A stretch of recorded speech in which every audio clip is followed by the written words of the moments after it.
자, 안녕하세요. 규현쌤입니다. 네, 오늘은 생명 시스템 이제 하는 날이거든요. 그래서 이제 오늘 다룰 주제가 첫 번째 이제 생명 시스템은 이제 어떤 구성 요소들로 이루어져 있냐. 그거를 이제 볼 거고요. 두 번째, 그리고 이제 세포막을 통해서 물질은 어떻게 드나들면서 서로 상호작용하고 있냐. 이 두 가지 측면에서 이제 우리가 생명 시스템을 이제 공부를 할 겁니다. 그렇죠? 자, 그러면 우리가 생명 시스템을 본격적으로 공부하기에 앞서가지고, 이 생명 시스템이라고 하는 단어 자체 갖는 의미를 우리가 잘 알고 계셔야겠죠. 그렇죠? 자, 차근차근히 보도록 합시다. 자, 일단 저 시스템이라고 하는 단어 있죠? 요거 물론 우리가 지구 시스템에서도 이제 했었던 말인데, 시스템이라고 하는 게 뭐냐면은요, 어떤 구성 요소들의 무엇으로 상호작용으로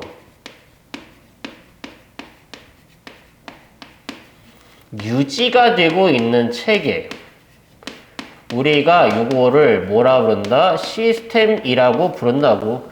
우리가 지구 시스템에서부터 계속 얘기해 왔죠. 그렇죠? 그래서 우리는 이제 이거를 볼 거다 이런 말이야. 생명 시스템을 구성하는 요소들에는 어떤 것들이 있냐, 이걸 먼저 본다고 했죠. 그렇죠? 그러면은 본질적으로 우리가 어떤 의문을 가져야 되냐면요, 도대체 무엇부터를 생명체라고 부를 거냐라고 이제 정의가 필요하는 거죠. 그렇죠? 예를 들어서 이런 거지. 우리 세상에 우리 세균이라고 하는 놈들 있죠? 우리 몸에서 여러 가지 질병을 일으킬 수 있는 세균. 그리고 비슷한 놈이 또 하나 있죠? 바이러스라고 하는 놈이 있습니다. 참고로 다른 말이에요. 바이러스인데 뭐 하는 거야, 이거? 정신이 없나 봐. 바이러스. 자, 그러면 우리 세균이랑 바이러스 있죠? 세균은요, 생명체라고 볼 수 있을까? 라는 말이죠. 참고로 얘는 생명체가 맞습니다. 반면 바이러스는요, 생명체라고 보기 조금 어렵습니다. 그 차이는 뭐냐라는 거예요. 그렇죠? 참고로 세균은요, 세포로 이루어져 있고요, 바이러스는 세포로 이루어져 있지 않습니다. 그래서 이 생명체라고 하는 건 기본적으로 뭐로 이루어져 있는 애들을 지칭한다? 세포로 이루어져 있는 애들을 말한다 이런 말이야. 물론 뭐 생명체의 조건에 이렇게 세포로 이루어져 있다 말고요, 여러 가지가 뭐 필요하거든요. 뭐 자극에 대해서 반응한다, 뭐 스스로 뭐 물질 대사를 한다, 뭐 여러 가지 조건이 필요한데, 일단 기본적인 거는 뭐다? 기본적인 거는 세포로 이루어져 있어야지 그때부터를 우리가 뭐라 부른다? 생명체라고 부르는 겁니다. 바이러스가 생명체가 될 수 없는 까닭은 얘는 일단 세포가 아니에요. 단백질과 핵산으로만 이루어져 있습니다. 그래서 결과적으로 이 생명 시스템은요, 일단 뭐로 이루어져 있다라는 걸 알았어요. 세포로 이루어져 있다라는 걸 알았죠. 그렇죠? 그래서 우리 같은 동물 같은 경우는요, 세포가 모여가지고 하나의 생명체, 개체를 이루고요. 그리고 이 개체군의 집단, 우리가 이것을 개체군이라고 얘기해가지고요, 통합과학 2에서 배우게 될 내용입니다. 어쨌든 간에 개체군도 어쨌든 간에 생명 시스템으로 볼 수 있죠. 개체군의 모임을 우리가 군집이라고 부르는데 걔도 생명 시스템에 속할 수 있고요. 군집과 환경이 서로 상호작용하는 것을 우리가 생태계라고 얘기를 해가지고 걔도 역시 뭐에 속한다? 생명 시스템에 속하는 가장 큰 범주라고 우리가 보시면 될 것 같아요. 그래서 생명 시스템이라고 하는 건 가장 작게는 뭐부터 출발해가지고 세포부터 출발해가지고요, 가장 크게는 뭐까지요? 생태계까지 우리가 생명 시스템으로 이제 생각을 할 수가 있고요. 당연히 얘네들은요, 지구 시스템의 생물권을 구성하고 있는 거죠. 이거 너무 당연한 거니까 그냥 언급만 슬쩍 하고 넘어가도록 하겠습니다. 그렇죠? 그래서 선생님, 세포 하나도 생명 시스템으로 볼 수 있나요? 당연히 가능합니다. 왜냐면은 일단 세포 하나로 이루어져 있는 생명체들이 있어요. 우리가 단세포 생물이라고 부르는데, 일단 걔네들이 있으니까 생명 시스템을 간주할 수 있고요. 그리고 무엇보다도요, 세포 안에 여러 가지 세포 소기관이라고 하는 것들이 있고요. 걔네들이요, 끊임없이 뭐 하면서요? 상호작용하면서요, 그 체계를요, 유지를 시켜주고 있잖아. 그쵸? 그러니까 뭐로 볼 수 있다? 생명 시스템으로 볼 수가 있다라고 우리가 하는 겁니다. 그쵸? 그래서 방금 전에 얘기했는데, 뭐 세균 같은 애들이 있죠. 또는 아메바 같은 애들. 걔네들은요, 세포 하나로 이루어져 있는 생명체지만 우리 같은 동물 같은 경우는 세포 여러 개로 있는 생명체거든요. 그렇죠? 그래서 우리가 이 생물체들의 구성 단계를 조금 나눌 수 있어야겠습니다.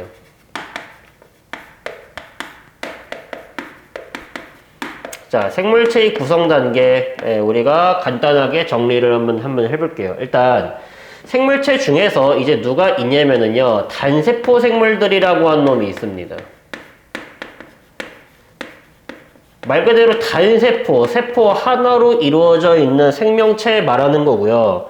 대표적으로 아까 말했던 세균이라든지 뭐 집신벌레, 아메바 이런 애들이 여기에 속하게 된다라는 거예요. 그래서 얘네 같은 경우는요, 우리가 세포 하나가 그 자체로 뭐다? 생명체가 된다라는 소리죠. 그렇죠? 그래서 단세포 생물들은 세포 그 자체로 뭐다? 하나하나의 생명체, 개체다라고 이제 우리가 볼 수 있지만, 자, 다세포 생물 같은 경우는 조금 얘기가 다릅니다. 다세포, 이게 무슨 말이죠? 세포 여러 개로 이루어져 있는 생명체 말하는 거죠. 그렇죠? 자, 근데 우리가 다세포 생물 같은 경우도 뭐 여러 개가 있는데 그 중에서 두 가지만 볼 겁니다. 첫 번째는 식물, 두 번째는 동물 볼게요. 그렇죠? 자, 우리가 식물체 같은 경우와 동물체 같은 경우,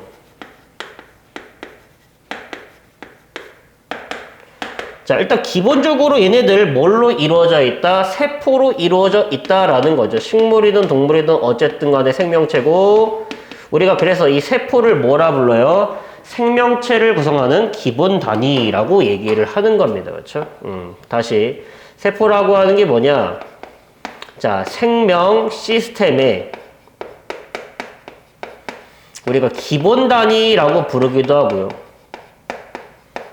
생명 시스템을 구성하는 구조적 단위 또는 기능적 단위다 이렇게 얘기를 하기도 합니다. 그렇죠? 다 동일한 표현이에요. 생명 시스템을 구성하는 기본 단위다. 생명 시스템을 구성하는 구조적 단위다. 생명 시스템을 구성하는 기능적 단위다. 다 동일한 표현이라고 우리가 생각하시면 되겠습니다. 그렇죠? 자, 근데 이렇게 식물이든 동물이든요, 자, 비슷한 종류의 세포들이 모여가지고요, 어떤 단계들을 만들어내게 되냐면요, 조직이라고 하는 단계를 만들어내게 됩니다. 자, 여기서 오해하지 마세요. 이 조직이라고 하는 단계는요, 여러 종류의 세포가 모여서 만들어진 단계다라고 하시면은 안 됩니다. 조직이라고 하는 건 우리가 일반적으로 모양과 기능이 비슷한 세포들의 모임이라고 얘기를 하는 거예요. 그래서 모양과 기능이 뭐 다양한 세포들의 모임 이러면 안 돼요.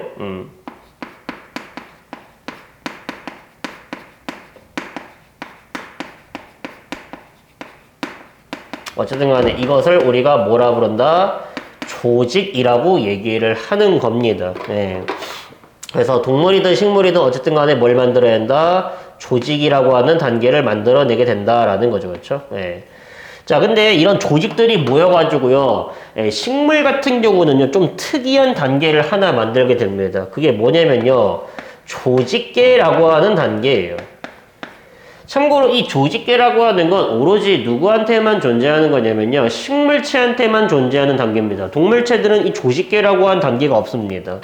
대표적으로 우리 식물 안에는요, 물이 이동하는 통로, 물관, 그 다음에 영양소가 이동하는 통로, 체관이라고 하는 조직이 있거든요. 그렇죠? 근데 걔네들을 묶어가지고요, 우리가 뭐라 부르냐면요, 관따발 조직계라고 얘기를 합니다. 우리가 이런 식으로 식물한테는 조직계라고 하는 단계가 있는 반면에 동물체들은 조직이 모여가지고 뭘 만드냐, 기관이라고 하는 단계를 만들어내게 됩니다. 참고로 이 기관이라고 하는 것은요, 우리 몸에서 특정한 기능을 수행하면서요, 이제 특정한 모양새를 갖추고 있는 거예요. 그렇죠?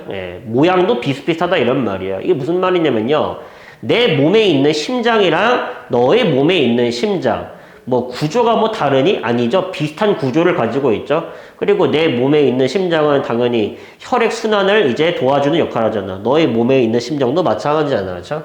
그래서 이제 개체마다 생긴 모습은 다르지만 이 기관의 생김새는 거의 비슷비슷하죠. 그렇죠? 그래서 어쨌든 간에 동물체라고 하는 건 이렇게 조직이 모여서 기관이라고 한 단계를 만들게 되고요. 자, 식물 같은 경우는요, 이렇게 조직계가 모여가지고요, 이제 기관을 만들어내게 되는 반면, 동물체 같은 경우는요, 이 기관들이 모여가지고, 특히나 기능이 비슷한 기관들, 예를 들어서 소화를 담당하고 있는, 뭐, 간이라든지, 아니면은 뭐, 이자, 뭐, 소장, 뭐, 위, 이런 것들을 묶어가지고요, 뭐라 그러냐면요, 기관계라고 얘기를 합니다. 이 기관계라고 한 단계는요, 오로지 동물체한테만 있는 단계를 이제 말하는 거예요. 그렇죠? 그리고 대표적인 동물한테 있는 기관계에 뭐가 있냐? 뭐 소화계, 순환계, 호흡계, 배설계, 뭐 생식계, 내분비계, 뭐 이런 것들이 이제 대표적인 기관계에 속합니다. 그리고 요런 기관들이 모여가지고 식물 같은 경우는 하나하나의 생명체, 개체를 만들게 되고요. 동물 같은 경우는 여러 가지 기관기가 모여가지고 하나하나의 생명체, 개체를 만들게 된다라는 말입니다. 그래서 공통점 및 차이점 보이시죠? 그렇죠? 일단 공통적인 구조는요. 세포, 조직, 기관, 개체라는 단계를 거치게 되고요.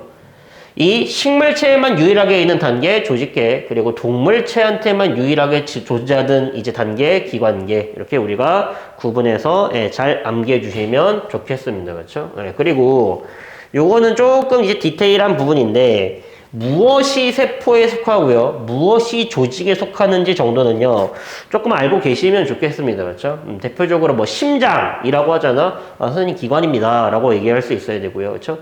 인대, 뭐 뼈, 이런 거라고 하잖아. 그럼 조직. 혈액도 참고로 조직이에요. 그렇죠? 왜냐하면 혈액이라고 하는 건 적혈구, 백혈구 이런 세포들의 모임으로 이루어져 있잖아요. 그렇죠? 그래서 적혈구 말했듯이 아까 전에 말했듯이 얘는 세포에 해당하죠. 그렇죠? 그래서 우리가 요렇게 이제 단계 그리고 어떤 특정 단계가 어디에 속하는지 정도 알고 있으면 되고요. 그리고 식물 같은 경우도 조금 알고 계시면 좋겠습니다. 대표적으로 아까 말했던 관따별 조직계, 딱 봐도 조직이죠. 그렇죠? 그리고 물관, 체관 이런 것도 여기에 속하고요. 그렇죠? 그 다음에 꽃, 그 다음에 뭐 뿌리, 뭐 이런 거 있죠. 그렇죠? 기관에 속합니다. 뿌리, 줄기, 잎, 기관. 그래서 우리가 어떤 특정한 단어가 나오면은 이게 어떤 단계에 속하는지 이런 거를 문제로 낼 수도 있어요. 그렇죠? 근데 우리는 일단 배우는 단계니까 차근차근히 기본기부터 먼저 다져나가 봅시다. 자, 그러면 우리가 본격적으로 251페이지에 이제 생명체들을 이해하려면요. 생명체의 가장 작은 놈인 당연히 누구부터 먼저 이해를 하셔야 된다. 세포를 먼저 이해를 하셔야 된다라는 말이죠. 그렇죠? 근데 일단 기본적으로 세포를요, 일단 여러 가지 종류로 나눌 수가 있는데 요 구분 체계부터 먼저 잘 알아두시길 바라겠습니다. 자, 일단 이 세포라고 하는 건 크게 두 갈래로 나눌 수가 있어요. 첫 번째, 원핵세포라고 하는 놈들과 두 번째, 진핵세포라고 하는 놈들로 나눌 수가 있습니다. 그리고 나누는 기준은 뭐냐면요. 원핵세포 같은 경우는요. 핵이 존재하지 않는 세포들을 우리가 원핵세포라고 얘기를 합니다. 핵이 존재하지 않는 세포 또는요. 뚜렷한 핵막으로 둘러싸여 있는 핵이 없다라고도 얘기를 합니다. 그렇죠? 반면에 진핵세포 같은 경우는요. 핵이 있는 세포들을요. 우리가 진핵세포라고 얘기를 하는 거예요. 그리고 원핵세포, 핵이 없는 세포라고 했죠. 대표적으로 누가 여기 속하냐면요. 아까 말했던 세균이 여기 속합니다. 세균은 단세포 생물이면서 동시에 핵이 없는 세포, 원핵세포입니다. 반면 아메바 같은 경우는요. 단세포 생물이긴 하지만 얘는요. 핵이 있어요. 진핵세포에 해당됩니다. 그래서 진핵생물이라고 부르고요. 원생생물계라고 얘기를 합니다. 자, 어쨌든 간에 나머지 이제 진핵세포, 핵이 있는 세포를 이제 가지는 거죠. 그렇죠? 자, 세포 핵이 있는데 얘네 같은 경우는 다시 크게 두 갈래로 나눌 수가 있어요. 뭐냐? 동물세포랑 식물세포입니다. 그래서 우리는 이제 뭘 공부할 거야? 이 동물세포랑 식물세포의 공통점 및 차이점, 그리고 이 세포 안에는 어떤 것들이 있는지 우리가 요거를 차근차근히 짚고 넘어가도록 할게요. 근데 일단 기본적으로 세포의 구조, 동물세포든 식물세포든요, 세포가 가지는 기본 구조가 있어요. 그렇죠? 예, 그게 뭐냐. 첫 번째, 일단, 세포의 안과 밖을 분리해 줘야겠죠. 그렇죠? 그래서 세포의 안팎을 구분해주는 막이 존재합니다. 우리가 이것을 뭐라고 그러냐면요, 세포막이라고 얘기를 하고요. 참고로 세포막 내부를요, 우리가 뭘로 구분할 수 있냐면요, 핵과 세포질로 구분할 수가 있습니다. 여기 이런 식으로 세포에 핵이 존재하고요. 나머지 부분을요, 우리가 세포질이라고 얘기를 하고요. 여기 안에 여러 가지 세포 소기관이 있다라고 이제 얘기를 하는 겁니다. 그래서 세포의 구조는 크게 세포막, 핵, 세포질로 나눌 수 있다라고 보통 그렇게 얘기를 해요. 참고로 알아두세요. 네. 자, 근데 우리는 지금부터 뭘 볼 거냐? 네, 동물세포랑 이제 식물세포의 이제 공통점 및 차이점을 본다고 했죠. 그렇죠? 네, 그러면은 한번 각각을 우리가 그림으로 한번 나타내 보도록 할게요. 그래서 그리고 우리가 이렇게 그림을 봤을 때 여기가 어떤 세포 소기관이고 기능이 무엇이냐, 이런 걸 우리가 차근차근 암기를 해 주셔야 된다라는 말입니다. 네. 자, 일단 식물세포부터 먼저 그림으로 한번 그려보도록 할게요. 네.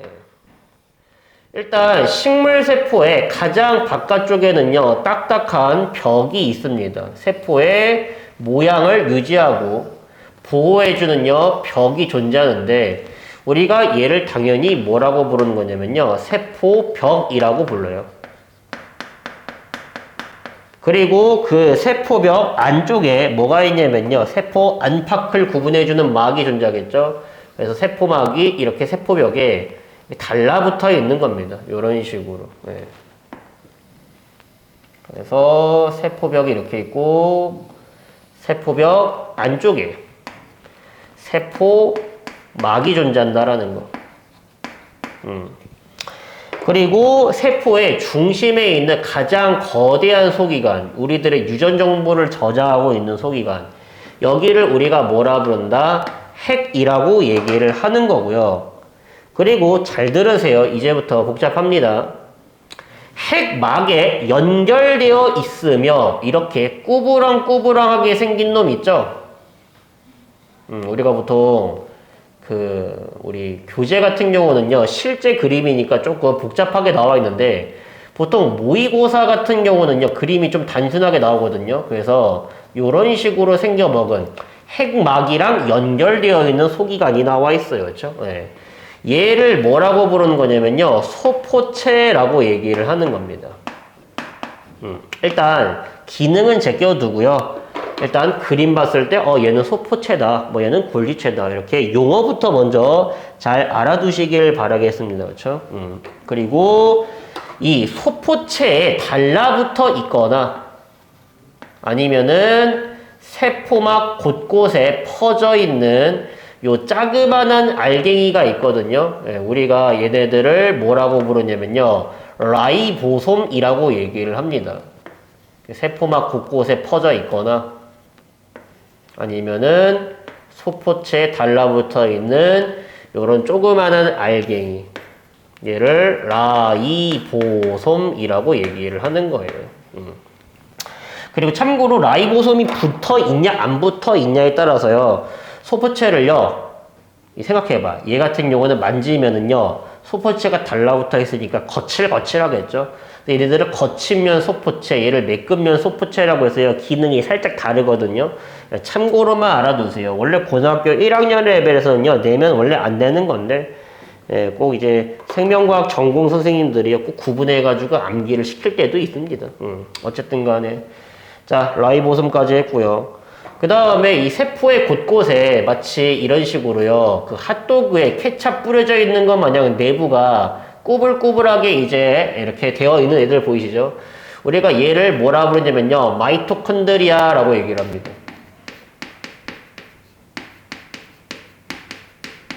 참고로 이제 좀 옛날 선생님이면요, 이거를 리보솜이라고 하고 얘를 미토콘드리아라고 얘기를 하실 거예요. 네.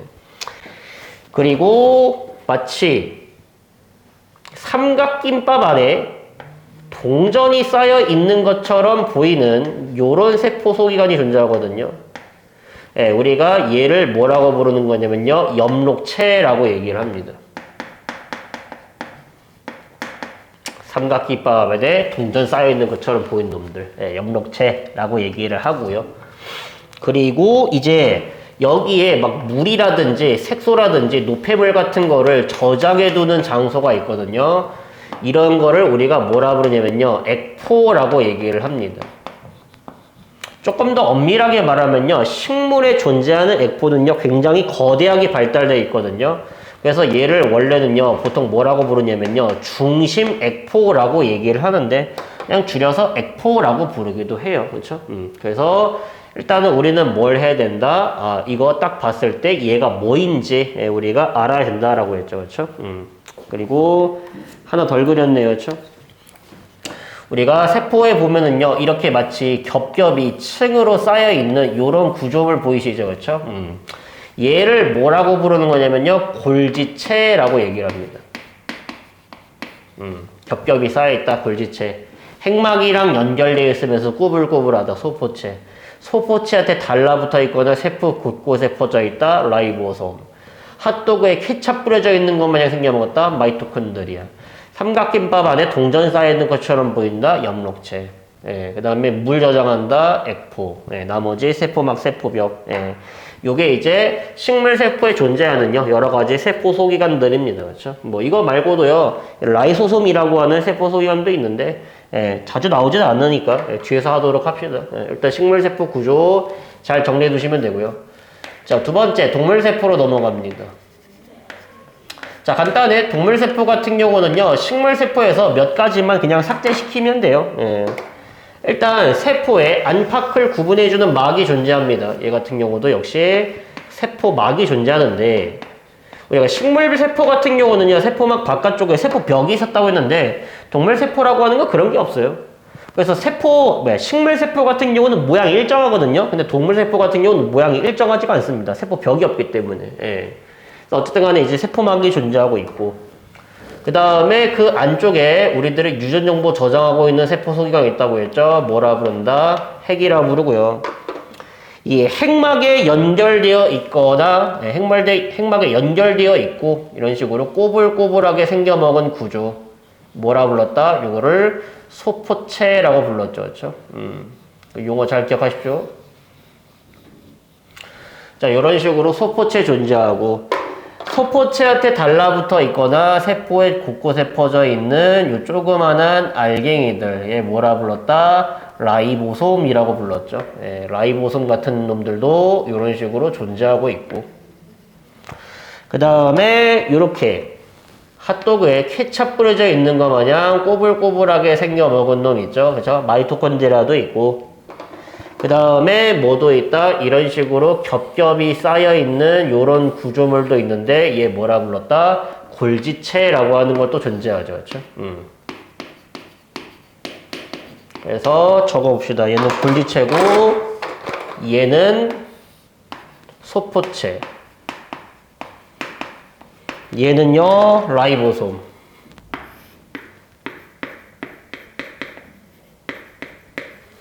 그리고 얘는요, 마이토콘드리아. 자, 이런 식으로 여러 가지 세포 소기관들 보이실 겁니다. 자, 근데, 자, 동물 세포랑 식물 세포의 이제 차이점 보이시죠? 네, 동물 세포에는 없는데, 식물 세포에만 존재하는 세포 소기관들이 존재하죠. 그렇죠? 자, 식물 세포에만 존재하는, 우리가 이 세포 내부에 있는 애들을요, 세포 소기관이라고 얘기를 합니다. 뭐가 있냐라고 물어보잖아. 그럼 이렇게 대답해야죠. 첫 번째, 엽록체. 여기는 있는데 여기는 없죠. 그렇죠? 자, 두 번째 뭐예요? 세포벽. 여기서 조금 오해하지 마십시오. 아니, 선생님, 세포막 안쪽을 세포질이라 부르고 여기에 세포 소기관이 있으니까 세포벽은 세포 소기관이 아니지 않나요? 라고 물어봤는데, 뭐 솔직히 말하면 엄밀하게는 맞는 말이거든요. 그렇죠? 근데 보통 세포벽도요, 그냥 세포 소기관으로 포함합니다. 그래서 엽록체랑 세포벽이요, 식물 세포에만 존재하는 세포 소기관이다 라고 보통 일반적으로 교재나 그런 데 그렇게 나와 있어요. 자, 근데 그럼 선생님, 액포 같은 경우도요, 식물세포에만 있지 않나요? 라고 하는데, 근데 이거는요, 학교 선생님한테 가서 확인하세요. 원래 엄밀하게 동물세포에도 액포 있어요. 근데 동물세포에 존재하는 액포는요, 너무 작아가지고요, 크게 발달하지 못했거든요. 그래서 액포는 존재하는데 이걸 중심 액포라고 부르지는 않아. 얘는 중심 액포라고 부르는 거고요. 그렇죠? 그래서 보통 이렇게 얘기하는 거야. 동물세포에는 크게 발달되어 있는 액포가 없다라고 얘기하는 거지. 그냥 액포가 없다라고 얘기를 하기에는 좀 애매모호한 부분이 있다 이런 말이에요. 그렇죠? 그래서 액포는 원래는 동물세포에 있는 거예요. 네, 학교 선생님한테 가서 확인해 보세요. 학교 선생님 중에 액포는 동물세포에 없어 라고 말하시는 선생님도 있어요. 그렇죠? 어쨌든 간에 식물세포에만 존재하는 세포소외관은 두 개 다 정도로 우리가 생각을 해 주시면 좋을 것 같습니다. 그렇죠? 자, 그러면은 우리가 이제부터는 뭘 해야 되냐? 얘네 각각의 이제 기능, 그리고 특징, 요런 거를 우리가 정리를 해 봐야겠죠. 그렇죠? 그래서 이제 세포소기관의 특징을 볼 건데요. 우리가 그 세포소기관의 특징도요, 그냥 마구잡이로 정리하는 게 아니라 얘네들을요, 한 세 그룹 정도로 나눠서 분석을 할 겁니다. 그렇죠? 자, 첫 번째는요, 어떤 애들이냐면요, 단백질의 합성과 운반에 관련되어 있는 소기관들이에요. 다시, 단백질의 합성, 단백질을 만들어내는 것과 단백질의 운반에 관련되어 있는 세포 소기관. 을 따로 한번 정리해 보도록 하겠습니다. 첫 번째는 누구냐면요, 핵이에요. 참고로 핵에는요, 단백질을 만드는요, 설계도가 저장되어 있거든요. 우리가 그 설계도를요, 뭐라 부르냐면요, 유전 정보 또는 유전자라고 이제 얘기를 하는 겁니다. 그렇죠? 그래서 이 핵에는요, 우리가 유전 정보가 저장되어 있어가지고요, 보통 이제 생명활동의 중심이 된다라고 얘기를 하거든요. 그렇죠? 근데 뭐 그런 것도 다 중요한데요. 요거 한 가지 알아두세요. 자, 세포 소기관 중에 어떤 애들은요, 막으로 둘러싸여 있는 애들도 있고요, 막으로 둘러싸여 있지 않은 놈도 있습니다. 심지어 막으로 둘러싸여 있을 때 그게 한 개의 막으로 둘러싸여 있냐, 아니면 두 겹의 막으로 둘러싸여 있냐, 이것도 구분을 해야 되거든요. 참고로 핵 같은 경우는요, 두 겹의 막으로 둘러싸여 있습니다. 내막이랑 외막이라고 하는 두 개의 막으로 둘러싸인 소기관이라고 해서 우리가 이것을 이중막 구조다라고 얘기를 합니다. 일단 이거부터 먼저 알아두세요. 아, 핵은 두 겹의 막으로 둘러싸여 있다. 이중막 구조다라고 이제 우리가 알아두시면 되겠고요. 그렇죠? 여기에 우리들의 뭐가 저장되어 있다? 유전 정보가 저장되어 있다라고 했죠. 그렇죠?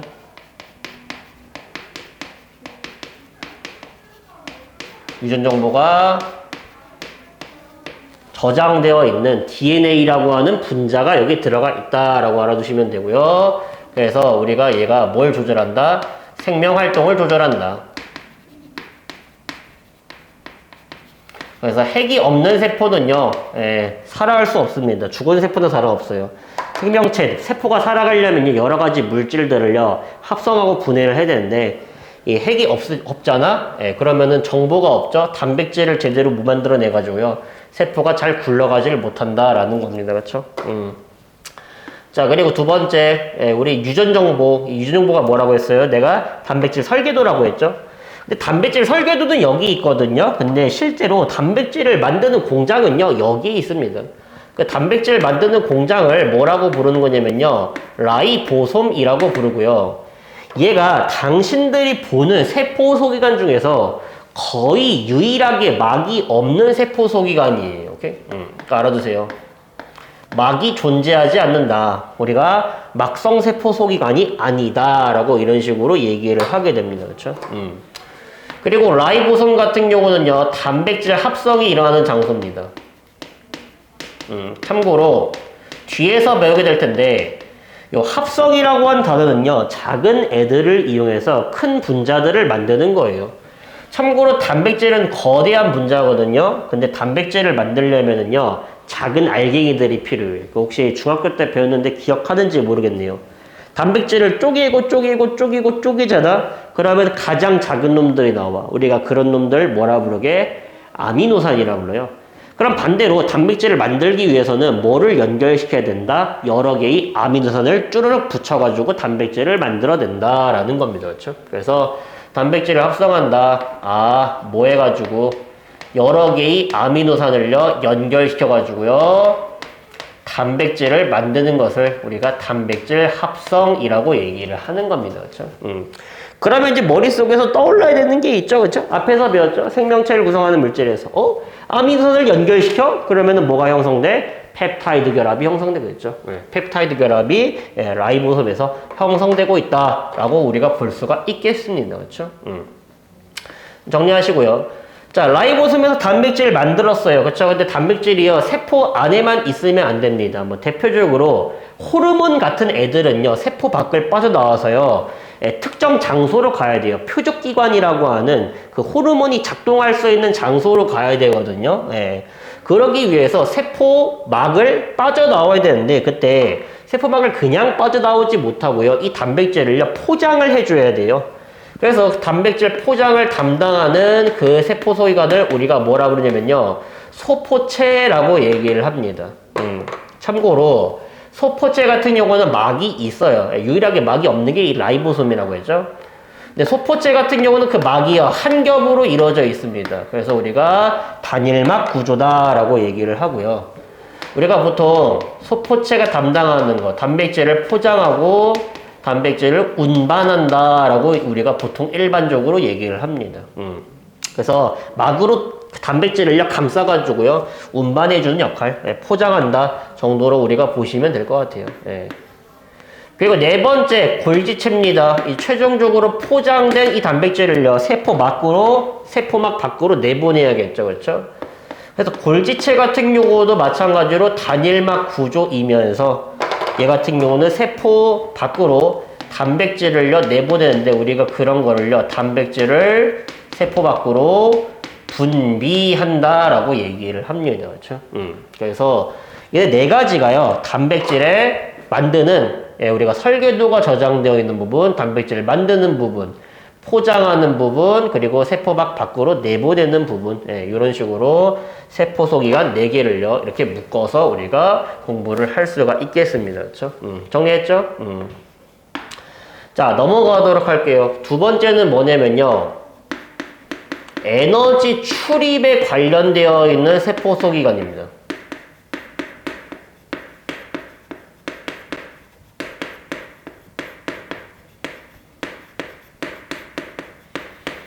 자, 어떤 세포 소위관은요, 에너지를요, 이제 저장을 하기도 하고요. 어떤 세포 소위관은요, 이제 에너지를요, 흡수하기도 합니다. 그렇죠? 그래서 그 에너지 출입이랑 관련되어 있는 세포 소위관을요, 우리가 공부할 건데, 자, 두 가지 있어요. 첫 번째는 엽록체고요. 두 번째는 마이토콘드리아입니다. 자, 그럼 엽록체부터 먼저 볼까요? 일단 식물한테만 있는 거 아시죠? 그렇죠? 일단 구조는요. 어떤 구조냐면요. 이중막 구조입니다. 얘도 외막이랑 내막이라고 하는 두 개의 막으로 둘러싸여 있는 세포 소위관이고요.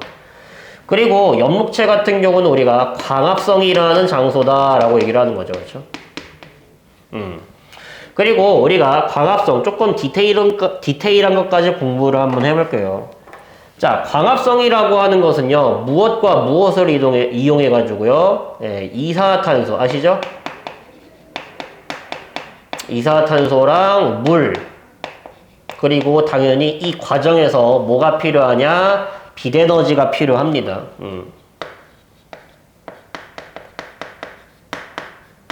그래서 얘를 뭘로 바꾼다? 영양소, 대표적으로 뭐요? 포도당. 그리고 이제 산소로 바꾸는 거죠. 그렇죠? 그래서 우리가 보통 이렇게 얘기를 합니다.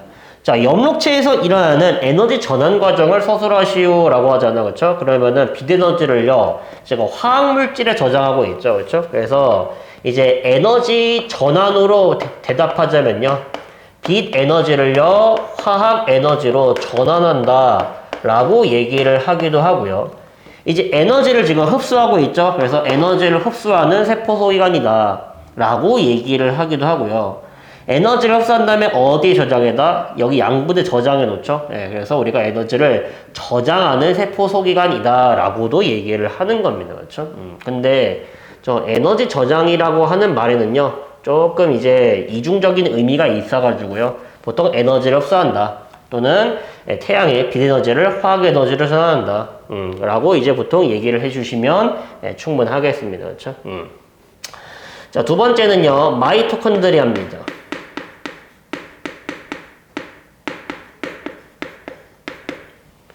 자, 마이토콘드리아 같은 경우는요, 얘 같은 경우도요, 마찬가지로 이중막 구조예요. 참고로 이중막 구조를 가지는 놈이 세 개거든요. 첫 번째가 핵이고요. 두 번째 염록체, 세 번째 마이토콘드리아. 이제 세 개가 이중막입니다. 그리고 막이 없는 애가 라이보솜이고요. 나머지는 싹 다 그냥 단일막으로 우리가 생각하시면 될 것 같아요. 예. 어쨌든 간에 마이토콘드리아 이중막 구조이고요. 여기서 뭐가 일어나고 있다? 세포 호흡이 일어나고 있는 장소다라고 얘기를 합니다. 예. 그리고 이제 세포 호흡의 이제 구체적인 내용 같은 경우는 우리가 예의 반대 과정이죠. 영양소, 포도당이랑 그 다음에 산소 이용해가지고요. 뭘 만들어내고요? 이산화탄소랑 그 다음에 물이 발생하고 그리고 이 과정에서요. 뭐가 방출되게 된다? 에너지가 방출되게 된다라는 소리죠. 그렇죠? 근데 우리가 이 방출되는 에너지 중에서 일부는요, 이제 뭐에 이용되냐면요, 이제 체온 조절에 이용이 됩니다. 뭐 대략 한 66% 정도가 체온을 유지하기 위한 뭘로 열 에너지 같은 형태로 전환된다라고 얘기를 하고요. 그리고 나머지 한 34% 정도 있죠. 얘네들은요, 특정 분자에 저장을 해놓거든요. 그 특정 분자를 우리가 뭐라 부르냐면요, 아데노신 3인산이라고 부르고요. 한글말로는, 영어로는 아데노신 트라이포스페이트 해가지고요. 줄여서 ATP라고 얘기를 합니다. 요런 분자에다가 뭘 저장해 놓는다? 요 에너지를 저장해 놓는다. 이런 말이야. 당연히 어떤 형태겠니? 화학 에너지겠죠. 그렇죠? 그래서 이 마이토콘드리아에서 일어나는 에너지 전환 과정은요. 이렇게 얘기를 하는 거예요. 아, 포도당, 영양소에 있던 또는 유기물에 저장되어 있던 화학 에너지가 ATP의 화학 에너지로 전환이 되었다라고도 얘기를 하고요. 당연히 그 과정에서 열 에너지도 함께 방출이 되었기 때문에 이제 요렇게도 이제 쓴다라는 거죠. 그렇죠? 여기서의 화학 에너지는 유기물에 저장되어 있는 화학 에너지. 그리고 여기서 화학 에너지는 ATP에 저장된 화학 에너지. 여기에서 이런 형태로 바뀌었다 이런 말이에요. 그리고 우리가 운동을 할 수 있는 까닭은요, 내 몸에 저장된 ATP를 쓰면서 이제 우리가 운동을 할 수 있는 거죠. 저장되어 있으니까 쓰는 겁니다. 그렇죠? 만약에 내 몸에 ATP가 하나도 없잖아. 그럼 나는요, 뭐였다? 죽었을 거다. 이런 말이에요. 그렇죠? 예. 자, 그래서 우리가 일단 이렇게 염록체랑 마이토콘드리아까지 우리가 정리를 했고요. 자, 그 다음에 이제 세 번째, 나머지 짜잘짜잘한 놈들 정리해 볼게요. 자, 첫 번째는요, 세포막입니다. 역시 얘도요, 단일막으로 구성이 되어 있고요. 그리고 얘 같은 경우는 이제 기능이 뭐냐? 참고로 얘 같은 경우는 이렇게 얘기하는 거죠. 세포 안팎을 구분해 주고요. 여기에서 물질이 계속 드나들고 있겠죠. 그렇죠? 그래서 우리가 세포 안팎으로 해.